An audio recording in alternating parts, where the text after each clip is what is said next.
you're looking to dive into topics on how to live a happier, healthier, more fit, and long lifespan, then you've come to the right podcast. Living the Dream with me, Coach Damian Evans. Together, we will explore the topics on all things health, fitness, and wellness. Together, we will be lifelong learners on this journey to living the ultimate dream.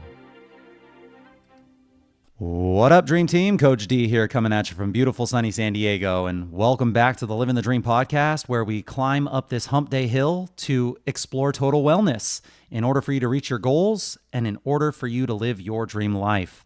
And today I want to share some work done by author Michael Easter of The Comfort Crisis and The Scarcity Brain, two of my favorite books. He has created an incredible group called the 2%er Club, which stemmed from a stat that he has made popular that says when given the option between taking the stairs or the escalator, only 2% of people take the stairs.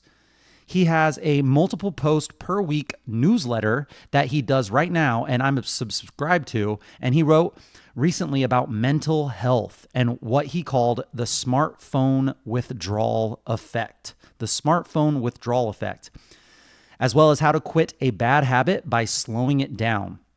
In this episode, we're going to share what he said and I learned in that newsletter. We're going to catch up real quick on what's happening with the social media regulation right now in the world. There is a Kids Online Safety Act that is a bill introduced in the U.S. Senate. It aims to protect minors from the harms of social media. The bill has a bipartisan support. It led to a rare Kumbaya moment with politicians who generally agree on nothing, and they actually agreed on something. So that says something. Wednesday, January 31st, senators dragged the leaders of Meta and Facebook, X, which was once called Twitter, TikTok, Discord, and Snapchat, to Washington, D.C. and pressed them to take action. The senators went hard in the paint. Some of the highlights for this bill are the bill would limit people's ability to communicate with minors, limit the features that result in compulsive use of social media platforms, limit minors from sharing their geolocation. It would include options to easily delete apps or limit time on them. It would give parents the ability to monitor kids and their social media. It would make overprotection on the apps the default setting. It would force social media companies to release reports detailing immediate and foreseeable harms to minors and how they're preventing those harms. And it would fund the National Academy of Sciences to conduct at least 5 comprehensive studies on the risks and harms to minors who use social media. So it was really, really geared towards minors here. I know a lot of the free speech people will talk about how it's a slippery slope to then going from minors to everybody, and that's definitely an argument. One argument from one of the tech CEOs that they make all the time when they're pulled into the hearings like this is that social media doesn't cause mental health issues in young people. Today's episode is going to examine why it actually does, and Michael Easter is going to argue as to why it does. And to understand this, we need to understand a wild phenomenon with the smartphone and with social media use. And Michael Easter calls it the withdrawal effect. It applies to smartphone and social media overuse and many other behaviors that we overdo at the expense of our health and our sanity. So today we're going to dive into the science and social media and smartphones and mental health and see what the withdrawal effect can tell us about quitting any bad habit. So does social media cause issues in young people? Well, new data strongly suggests social media causes mental health issues. These issues likely also impact adults, but to a slightly lesser extent. Politicians drag social media executives up to Capitol Hill every year or two, and the executives run the same playbook every time. They argue that there is no causal link between social media and mental health issues. What do you think? Well, social media use is only correlated with the rise in mental health issues in young people, what these executives say. They're basically saying, yes, mental health issues among young people are rising, but you can't really prove that the social media is at fault. There could be other factors causing the rise, so you can't regulate social media. For example, Mark Zuckerberg, Facebook, Meta, in his opening statement of this hearing said, "The existing body of scientific work has not shown a causal link between using social media and young people having worse mental health outcomes." He says the same thing every hearing, and he may have been correct in some point in the past hearings, but he doesn't seem to be correct anymore. An NYU scholar, John Haidt, he wrote a great post about this topic, but the main point of it was up until roughly 2020, the research on social media and mental health was really murky. But now we have many strong studies. And Haidt wrote in his article, "There is now a great deal of evidence that social media is a substantial cause, not just a tiny correlate, of depression and anxiety, and therefore of behaviors related to depression and anxiety, including self-harm and suicide." And there are some really alarming trends in mental health right now. Mental health issues in young people began spiking in roughly 2012. And that was oddly when smartphones started to become popular. Right before the rise of smartphones and social media in 2011, young people don't have perfect mental health. For example, mental health issues began climbing in generations born after 1990, which was when helicopter parenting kind of became a thing. And Michael Easter wrote about this in The Comfort Crisis. But after that, starting around 2012, mental health issues boomed. This is when smartphones and social media became ubiquitous among young people. The stats on this are many things, none of them really that good. Some people call them tragic, heinous, ugly, etc. Here are some figures on teen mental health trends from the CDC's recent Youth Risk Behavior Survey. 57% of girls, 57%, and 29% of boys reported experiencing persistent feelings of sadness or hopelessness during the past year in 2021. In 2011, those numbers were 36% for girls rather than 57%, and only 21% for boys instead of 29%. That's a 58% and a 38% increase over just one decade. 30% of girls and 22% of boys seriously considered attempting suicide during the past year. 30% of girls, 22% of boys considered attempting suicide in the past year. In 2011, those figures were only 10% and 13%. That's a 200% and 69% increase. These increases aren't entirely due to the COVID-19 virus. The issues began growing around 2012, although it likely happened that the COVID incident was an accelerant, is what they're calling it. Why studies now show social media causes mental health issues in young people. The newer studies strongly suggest social media is causing all of those mental health issues in young people because the data is clearer than it was 5 years ago. We now have a series of 40 longitudinal studies on the impact of social media and mental health.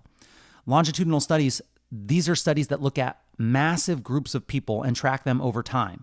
And in these studies, researchers monitor young people and see what happens when they stop using social media.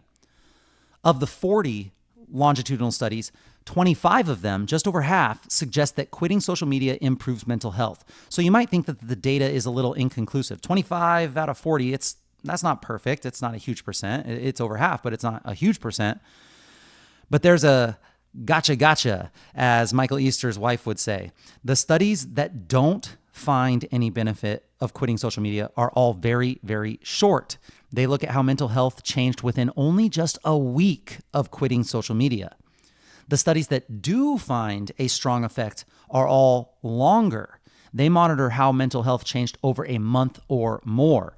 And this is why Michael Easter calls this the social media withdrawal effect. When you quit social media or you use your phone less, you get this sort of hangover or withdrawal effect. Your life sucks just for a little bit, but then it gets much better. To understand why only the longer term studies show benefit to quitting social media, you have to understand addiction and what it's like getting over it.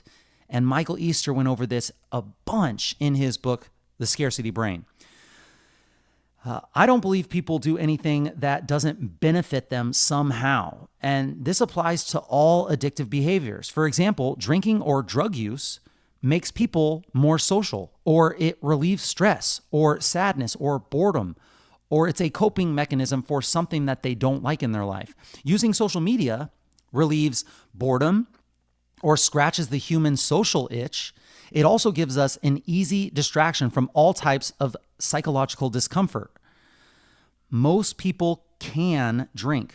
Most people can use social media. Most people can even do drugs without any long-term repercussions. A behavior only becomes an addiction once it starts causing long-term problems.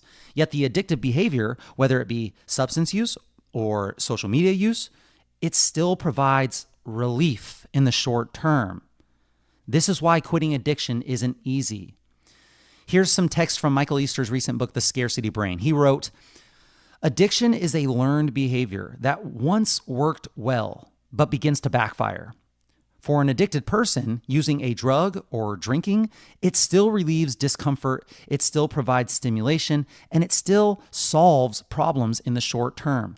But it starts to create these long-term problems.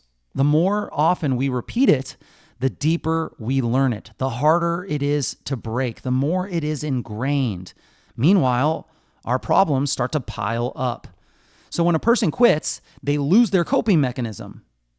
They lose something that relieves their problems in the short term. They have to sit there in the discomfort of their problem, and that sucks. There's no other way to say it. Their life actually gets worse for a while, much worse. They don't have a coping mechanism anymore. They experience a sort of withdrawal effect. But eventually, that discomfort wears off. Along the way, they find other, more productive ways to cope, and their life starts getting better, way, way better. This is why those short-term studies show no mental health benefits to quitting social media. It's because it takes a while for the hell of quitting to wear off. You need to look at the long-term effects. So the takeaway is, if smartphone and social media use is causing problems for young people, or you, quitting or using it less will be very hard, but only for a while. Your life will eventually improve. You have to stick with it. Far beyond what you could imagine. You must go through the short-term discomfort to get to the long-term benefit. You can think about so many examples in life where that is the case. This doesn't just apply to smartphone use. It applies to any behavior that provides relief in the short term, but also leads to long-term problems. Substance use, bad relationships, gambling, or any of the hundreds of other things a person could get hooked on. Quitting social media impacts mental health. How? Well, spoiler alert, quitting social media, it helps your mental health. But it's not like puppies and rainbows and flowers immediately appear after you delete the app. It's quite the opposite. When you first quit a habit that provides escape or relief in the short term, but it harms you in the long run, you actually have a feeling your life actually gets a little bit worse at first. You at first get snarling dire wolves and thunderclouds and poison ivy and headaches and vomit, and it's not fun. This is because you lose a coping mechanism and go through a sort of withdrawal effect, but eventually your life gets better. The wolves, they turn into puppies. The clouds, they fade and reveal the sunshine and the rainbows. The poison ivy gets overtaken by wildflowers. That is to say, you have to go through discomfort to get bigger, better benefits. Short-term discomfort for long-term benefit. Michael Easter appeared on Fox News recently to comment on the Kids Online Safety Act. Social media is a big factor in the spike in mental health problems among young people. The Kids Online Safety Act is trying to do something about it. To get another opinion on the bill from a tech insider, Michael Easter talked to Oliver Hill. Oliver is a co-founder of the app ClearSpace, which Michael Easter has been talking all about on his social media. What Oliver Hill said about his app and about the bill, he said, "I just read through the bill. I am personally in favor of the bill. I actually thought the language was very well designed and precise around what it's asking for. In particular, giving minors the option to easily switch to input transparent algorithm is super compelling. I'd be in favor of mandating that optionally for everyone, not just minors. In short, this input transparent algorithm, I had to look it up. It means your personal data can't be used so the app can feed you exactly what you keep scrolling and scrolling and scrolling for. So that's the thing about living today. Tech often feeds us exactly what'll keep us repeating our habits. That's what it's designed to do. It's not an evil thing. It's meant to help us. It's meant to give us what we want. This is why I curate my feed super consciously. This is the thing. What the apps do is the more time you spend engaging with a certain type of content, the more it will show you. So even if you are scrolling on your phone and you stop your screen, whatever it is stopped on, there is an instant timer that starts. Let's say you scroll and you see a bunch of puppies and you stop and you look at those puppy videos for 30 seconds. It knows that you are interested now in puppy videos. You scroll, oh, it's just a stupid ad. Oh, you scroll, it's just your aunt's political post. You scroll, oh, more puppies, okay? You watch puppies for 30 seconds, and now it's going to start showing you more and more puppies. And the more you do this, the more it shows you. This is why you have to overcome the human instinct to stop on things that are not good for your mental health. Anytime I see a political post, I have to keep scrolling, even if it's something that I'm interested in, because I do not want my Instagram, I don't want my social media to be a place where I get my political content. I'll get my political content from somewhere else. Or if it's like Facebook used to show me street fights all the time. I don't know why, but when you see a street fight, like you have to kind of like stop for a second. It's very jarring, or something having to do with war. But as soon as you stop on it, that timer starts. And now you are feeding your algorithm content that is toxic to your brain and your mental health that it's going to show you because you're now engaging with it more. If you like it, it's times 10. If you comment on it, it's times 100. You want to make sure that you are curating your feed. So I make a rule for myself. I make a rule at what I will quickly scroll past. And I actually, sometimes I'll leave my phone open and I'll have a conversation with someone, like if it's someone in the house or something, and if it's on something that I really want more of, I use my social media personally as a work content. So I get so many different ideas for injuries and how to help overcome and do corrective exercises for injuries, or exercise videos. So if I find someone that's like super good at creating exercise content or correctional exercise content, I'll like it, I'll comment an emoji on it, and I'll let my phone stick on that for a little bit. I'll even save the content in specific folders. So if I have let's say exercises that help shoulder injuries, I have a shoulder injury folder. I have knee stuff to help strengthen knees. And what I do with that is then I have people that I coach or that I train or that come to me and ask me questions about, oh, I got this nagging thing in my shoulder. Oh, guess what? I have hundreds of videos that I can go scroll through and look through in my saved folders, and then I send it to them. And it took me 5 seconds. I didn't have to do any research or anything. I can just go back to things that I've already seen.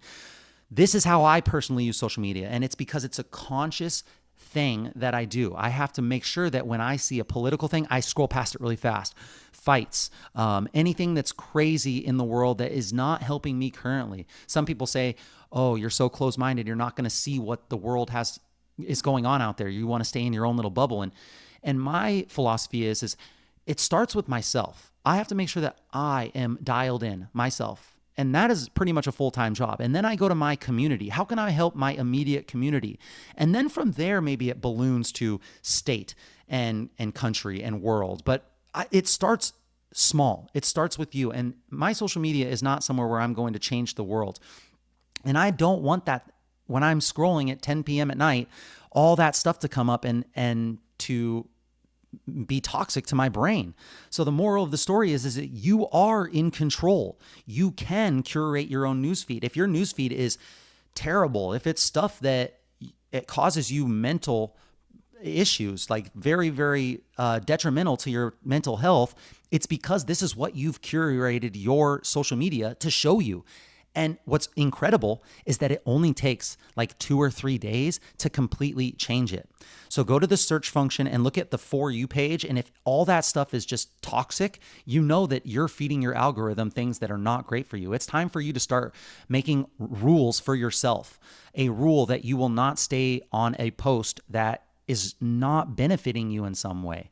I highly recommend this, and maybe we'll talk a little bit more about that in the future, but that's just kind of where my personal opinion stands. Now, the whole idea of scrolling and scrolling and scrolling, it got me to think about a key factor in bad habits today and why bad habits happen and why bad habits persist. It's because we can repeat them quickly. We can quickly repeat them.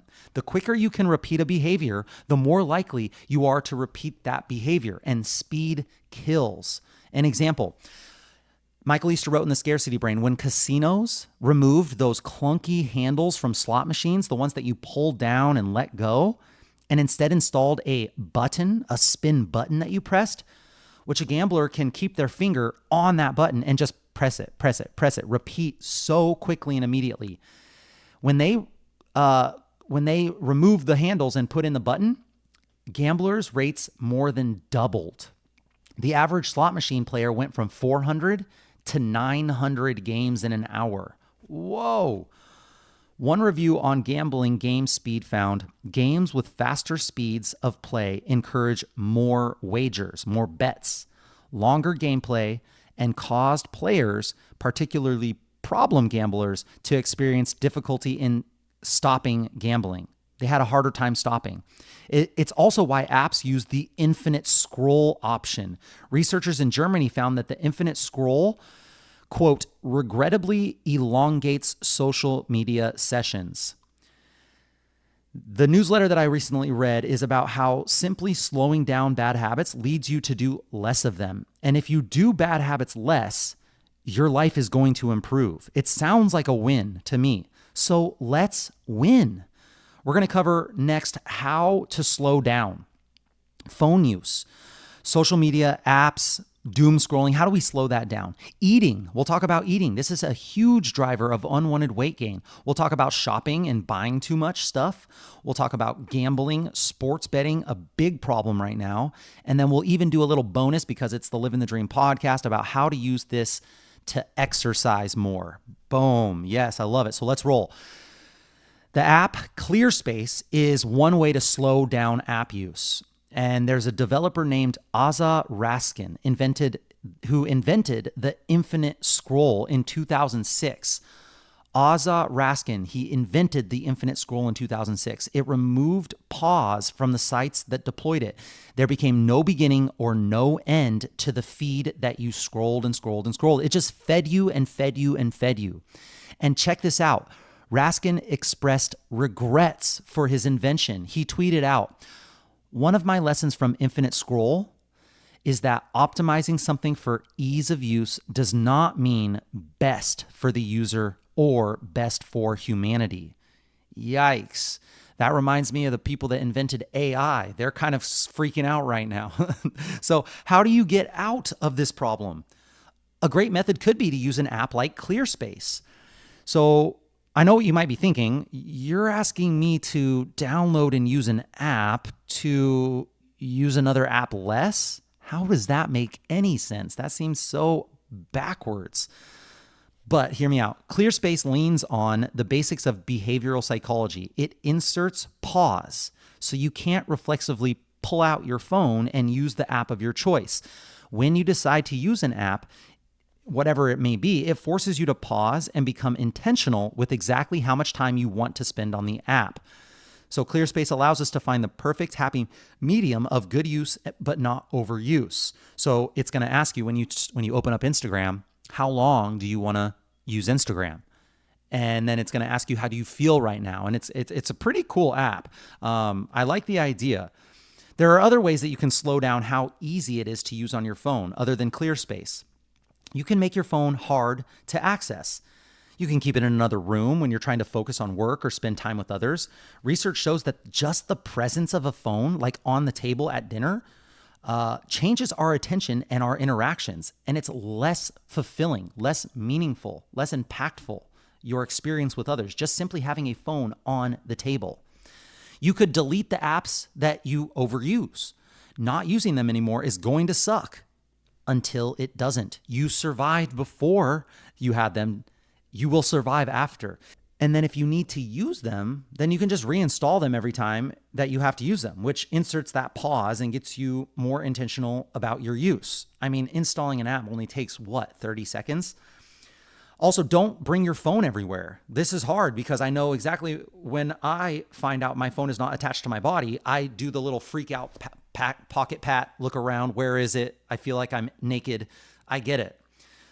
But maybe you could challenge yourself to leave your phone at home when you're out doing close errands. Like maybe not super far away, because the phone is definitely a good safety net if you get in trouble, but it could maybe help you focus more on the outside world around you and make you much more aware of your surroundings and how to navigate from point A to point B. And I mean, humans have survived without phones before, so maybe it might be a good challenge to do once a week or once a month just to start and see how it affects your life.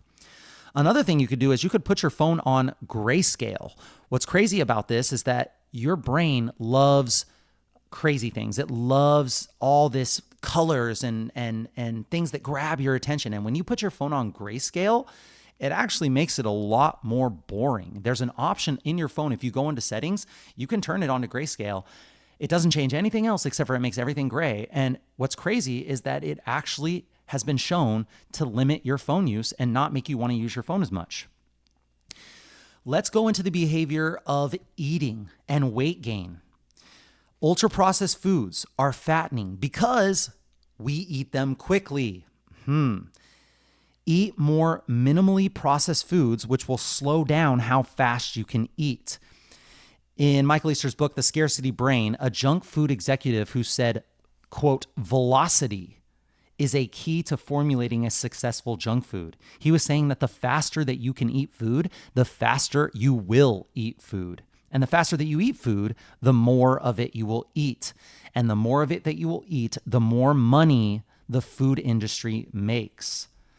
The downside, of course, is that the more that you eat, the more likely it is that you're going to gain weight, and then you're going to suffer from health problems because of that weight gain and because of that overconsumption. But these companies don't care about that. It's about the bottom line. I mean, they might care about it, but in the end, they have to make money. That's what they do.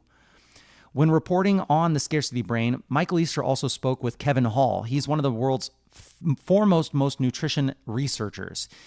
He conducted a study where he basically locked people in a lab for 4 weeks, for a whole month.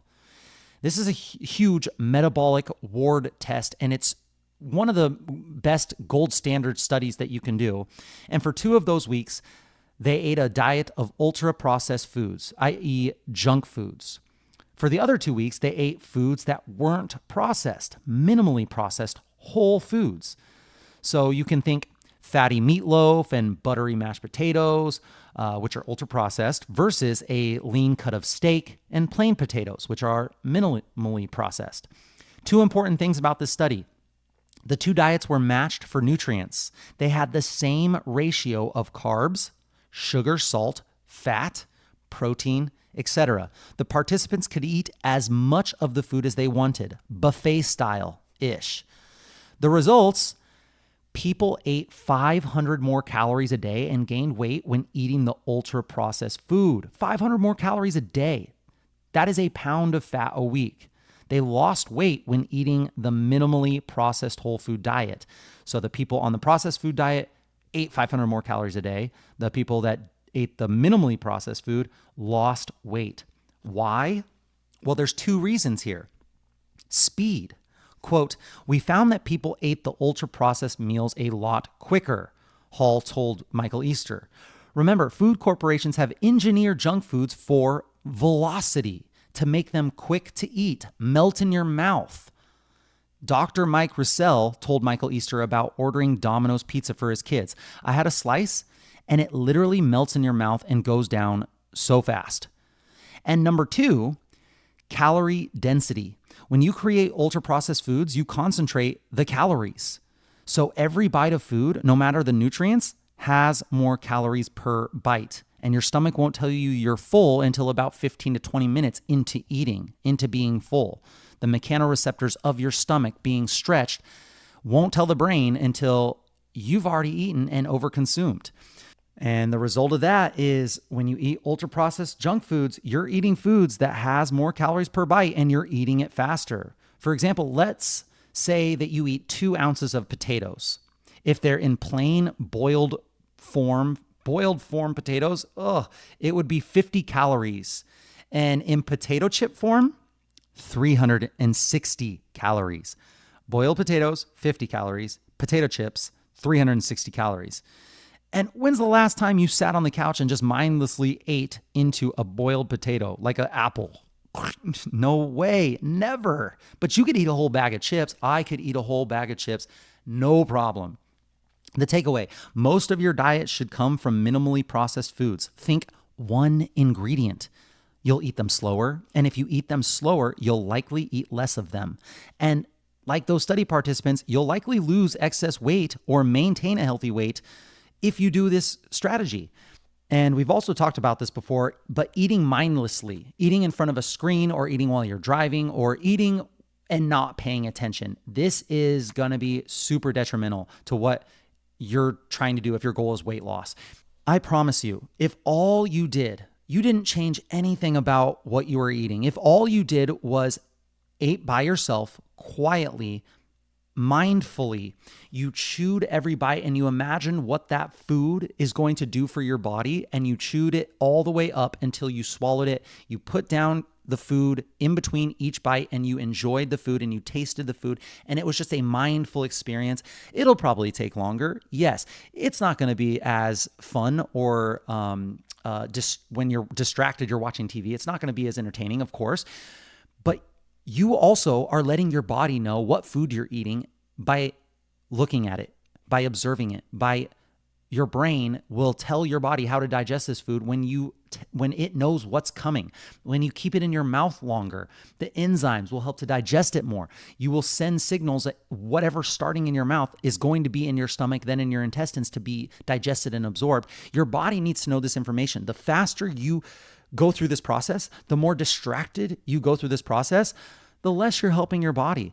So if you have gut issues, if you have undigested food in your stool, if you have issues with pain in your stomach after you eat, or if you have excess weight gain, mindful eating, just slow down. Tell the body what you're eating by looking at it, by observing it, by mindfully chewing it and tasting it. This is something that I don't do as well either. We've talked about this before, but I eat so fast from my military days and from growing up in a family with 5 boys that ate off of 1 plate in order for us to get our dinner. Like, I chow down food faster than anyone. But I'm telling you, that is something that I should change. And I definitely think that if you struggle with weight loss, that it could be a game changer. If that's the only thing you change at first. Let's go from eating to buying stuff that you don't need. If you follow these rules that we're about to talk about, to insert the pause before you purchase, this is going to be a huge game changer for you. Here are some ridiculous facts about material consumption. The average home now contains anywhere between 10,000 and 50,000 items. Do we need 10,000 to 50,000 items? I don't know. Americans spend $1.2 trillion annually on stuff we don't really need. 1.2 trillion. We own on average 107 items of clothing, but regularly wear 10 of them. For context, even the richest people just a couple hundred years ago, only had a few outfits. We now have 107 items of clothing that we hold in our closet, but only wear 10. Mechanization from the Industrial Revolution allowed us to make stuff in mass quantities, which also drove down prices. Then the internet ramped up the speed at which we can buy all this stuff, and speed kills our wallets for sure. Even just 15 years ago, shopping was much different. You first had to dream up what item you might need. Of course, television, radio, and print advertisements gave you some ideas, but those ads were targeted to the masses, not to you specifically. Once you decided what you wanted to buy, You then had to drive down somewhere to a store that had this item. Then you had to search through the aisles of the store, and then they had the item. And if the price was right, but only if the price was right, you would buy that item. Today, algorithms place items specifically for you right at your fingertips on your screen, and the Buy It Now button is embedded in the ad so you can execute a purchase in seconds. Hence, purchasing is going to spike when this happens. And now we even have advertisers stealing tricks from casinos to compel people to buy more. You are being targeted, and sometimes I fall prey to this all the time. I'm like, this is amazing. They are giving me exactly what I want. This is the perfect item for me. But do I need it? Sometimes my buying finger says yes. Sometimes I have the willpower and the discipline to say no.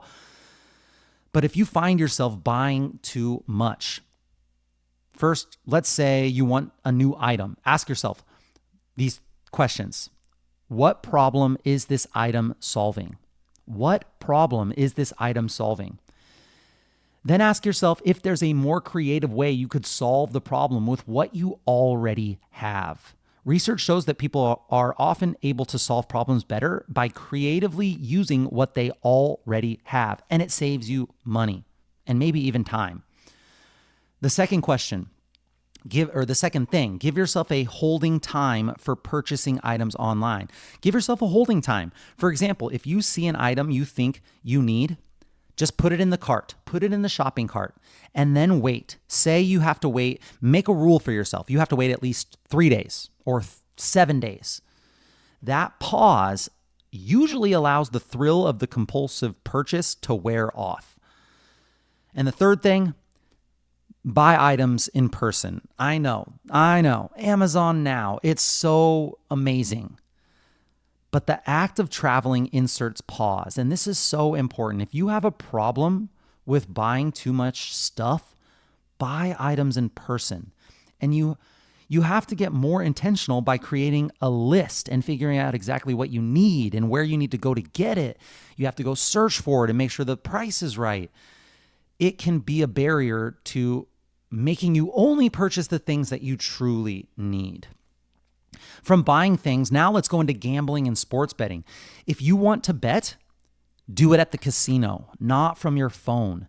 Super Bowl Sunday just happened, and Americans bet over $1.5 billion on the game, more than ever.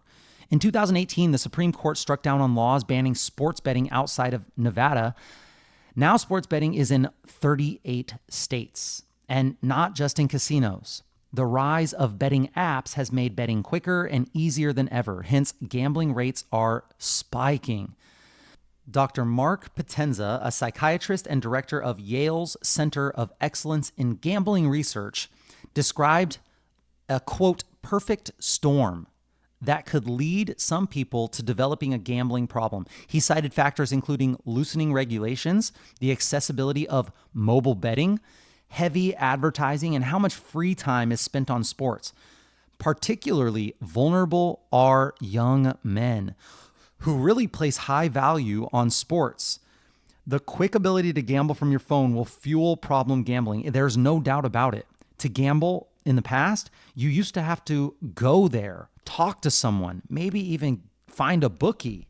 Michael Easter wrote about his friend who had to bet on sports by driving to a Dunkin' Donuts parking lot and meeting his bookie, who was a totally nice guy, until he wasn't. Or another friend of his that had to take the train down to Little Italy to get in on the card game held in the back room of some sketchy restaurant. He talked about his grandma who had to cross the border from Utah into Nevada to play slot machines at one of their many border town casinos. Dang, that's how gambling used to be done. But now, all of those forms of gambling can be done literally right on your phone in no time. There is no pause of going there. If you're betting too much, make a rule to only bet in person. Go to a casino, go to a game, go to a match, go to a racetrack, but actually go there. All right, so let's talk about my favorite thing. Let's talk about how to use this strategy to exercise more. In short, make starting exercise as fast and easy as possible. How can we make exercise as fast and easy as possible?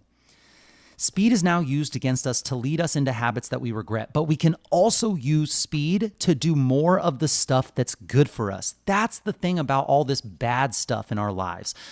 Like, it's a double-edged sword. The things that create the most havoc and chaos and detriment in our lives can also be the same strategy that we use to create benefits, to have good habits, to lead us in the direction that we want to. Will it be easy? No, it's definitely not going to be easy. Will it take maybe a short-term sacrifice for a long-term gain? Almost, most definitely. But we can also use speed to do more of the stuff that's good for us. If you can shorten preparation time before starting exercise, the probability that you'll actually do more exercise increases. So shorten the preparation time before you start exercising. In other words, make everything that it takes to start exercising faster. From changing into your workout clothes, to getting to the gym, to getting your shoes on, to going outside, to all those things that are usually time barriers to exercising. Here are some simple methods. Make the necessary gear easy to access. For example, if you exercise in the morning, lay out all of your exercise clothes and shoes the night before, right where you wake up. Wherever you're going to wake up and get out of bed, just put it right there. Keep a loaded backpack, weighted backpack or ruck right next to the front door. When someone calls, you can easily just take that call, put the bag on, and walk outside with that call. And now you're walking, you're doing work, you're rucking, you're exercising, you are using muscles when you normally would be sitting in one spot. Consider buying equipment for your house so that you can get a quick workout in and you don't have to take the time to drive to a gym. If time is short, then keep it where you can see it. For me, I hack my house. I have a rebounder at the bottom of my stairs. Every time that I come in, I do a few rebounds, which is a mini trampoline, which is great for lymphatic system and helping with waste control. Also, I have a pull-up bar in a door that I go through consistently and frequently throughout the day. Every time I go through that door, I make sure that I hang or I do a pull-up or I do something by touching it. I have massage tools by my couch that instead of sitting on the couch watching TV, I do foam rolling, I do mobility work, all that kind of stuff. I have a inverted stand next to my desk where I podcast, so I can literally use it as a seat for when I'm doing my podcast, and then I can go upside down and I can invert myself into a headstand and I can chill there and let the blood flow from my legs, which has probably been pooling there since I started this episode. And I can get that blood flow to get back to my organs and reoxygenate all of the cells in my body. You can hack your environment. Keep it where you can see it and where you frequently are. Those three examples also, quote unquote, work by giving you a visual reminder that you should be exercising. So gamifying, getting ready to exercise is a huge hack here. Time yourself and see how fast you can go from deciding to exercise to actually getting ready and then to actually starting your exercise. Make it a game. Try to shorten that time, that interval that it took to get you to exercise. Try to shorten that over time.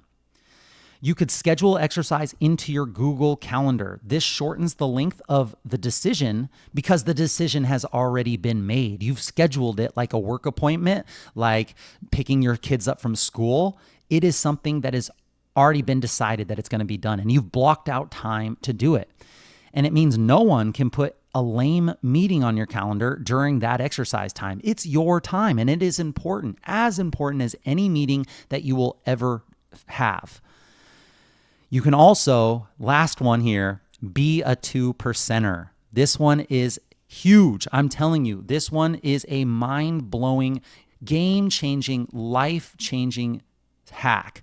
Be a 2%er. Find ways to sneak exercise into your everyday life. Take rucking meetings. Take the stairs every time. There's no other option. Take the stairs every time. And when you go up those stairs, motor up those stairs. I want you to get up those stairs as quickly as you can. Use those fast twitch power muscles to get up there. Will you be out of breath at the top? Yes. Awesome. Great. That's what you want. Will you be a tiny bit sweaty? Probably not. But if you do, who cares? You're going to cool off as soon as you stop at the top of the stairs. You want to make sure that the body uses what you don't want to lose. Carry stuff.